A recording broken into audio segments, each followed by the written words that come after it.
శ్రీనివాస్ రెడ్డి చెప్పిన మరిన్ని డమరుకం విశేషాలను చూసేద్దామా?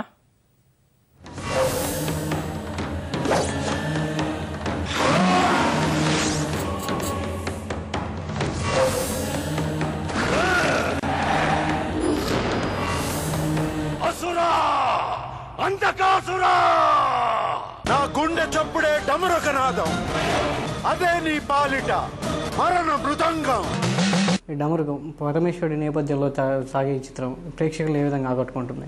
డెఫినెట్గా పర్టికులర్లీ ఈ కార్తీక మాసంలో రిలీజ్ అవుతున్న ఈ సినిమా ఇటు భక్తుల్నే కాకుండా ప్రేక్షకులను కూడా అద్భుతంగా ఆకట్టుకుంటుంది. ఎందుకంటే ఆ శివుడి యొక్క అంటే దైవం మానుష రూపేనని ఆ దేవుడు మనిషి రూపంలో భూమి మీదకి వచ్చి ఎలాంటి విన్యాసాలు చేశాడు, ఏం చేశాడు అనేది చాలా క్యూరియాసిటీగా ఉంటుంది. అంటే గతంలో కూడా శివుడి మీద అనేక చిత్రాలు వచ్చి ఆశించిన స్థాయిలో విజయాన్ని అందుకోలేకపోయాయి. మీ డమరుకం మీరు ఆశించిన స్థాయిలో విజయాన్ని అందుకుంటున్నారని భావిస్తున్నారు. ఇది ఒక బ్లాక్ బాస్టర్ హిట్ అవుతుంది, నో డౌట్. ఏ స్థాయిలో విజయాన్ని సాధించవచ్చు అనుకుంటున్నారు? డెఫినెట్గా టాప్ 5 ఫిల్మ్స్లో ఇండస్ట్రీలో ఇది ఒకటి అవుతుంది. మీ సినిమాలో ప్రకాష్ రాజ్ ఒక ముఖ్యమైన పాత్రలో నటించారు. ఆయన ఏ రూపంలో కనిపిస్తారు? ఆయన యాక్టింగ్ ఎలా ఉంటుంది? ఆయన గొప్ప నటుడు అనేటటువంటి దాన్ని మళ్ళీ నేను ప్రత్యేకంగా ఇప్పుడు చెప్పవసరం లేదు. ఆయన మహానటుడు, నిజంగా ఒక కారణ జన్ముడు అంతే. ఆయన ఒక క్యారెక్టర్లో ఆ పరకాయ ప్రవేశం చేసే విధానం కానీ, ఒక్కసారి ఆ డైలాగ్ చెప్పంగానే దాన్ని అవగాహన చేసుకుని అది ఎలా చెప్పాలి అని ఆయన ఓన్ చేసుకుని చెప్పే దాంట్లో కానీ ఇంకా అద్భుతం. ఒక గొప్ప మహానటుడు అంతే. ఈ క్యారెక్టర్ నిజంగా ఆయన జీవం పోసేశాడు. స్క్రీన్ మీద చూస్తుంటే ప్రకాష్ రాజ్ గారు ఏదో శివుడు వేషం వేశారు అనేది ఎక్కడే ఉండదు. సాక్షాత్తు ఆ శివుడే వచ్చి అలా చేస్తున్నాడా అన్నట్టుగానే ఉంటుంది. అంత గొప్పగా ఉన్నాడు ఆయన.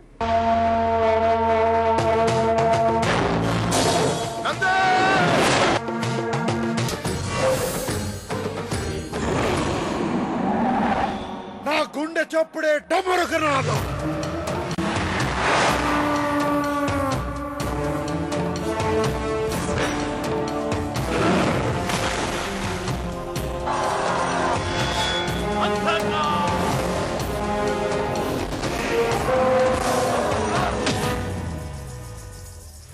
డమరుకంలో ప్రధానంగా గ్రాఫిక్స్ ఎక్కువ ఆకర్షణ నిలవబోతున్నాయని చెప్పేసి అన్నారు.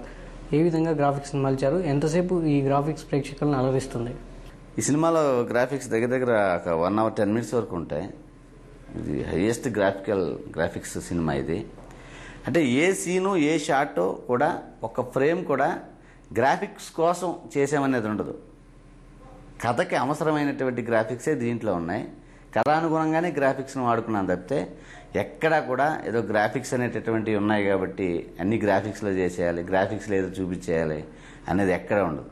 అన్నీ కూడా కథలో ఒక భాగంగానే ఉంటాయి. ఈ గ్రాఫిక్స్తో కథకి కొత్త హంగులు వద్దారనుకోవచ్చా? డెఫినెట్గా. అంటే మనం మామూలుగా ఇది అని చెప్పేదాన్ని ఈ గ్రాఫిక్స్ అనేటటువంటి ఒక టెక్నాలజీ మనకు ఉంది కాబట్టి దీన్ని అందంగా మన కథకు ఉపయోగించుకుంటూ మేము చేసాము. అది డెఫినెట్గా కథకి సినిమాకి కూడా ఒక కొత్త విజన్. ఏదైతే ఆ గ్రాఫిక్స్ అనే టెక్నాలజీ ఉందో దాన్ని ఈ కథకి ఉపయోగించుకున్న తీరు మాత్రం అద్భుతం. అవి సినిమాకి చాలా చాలా ప్లస్.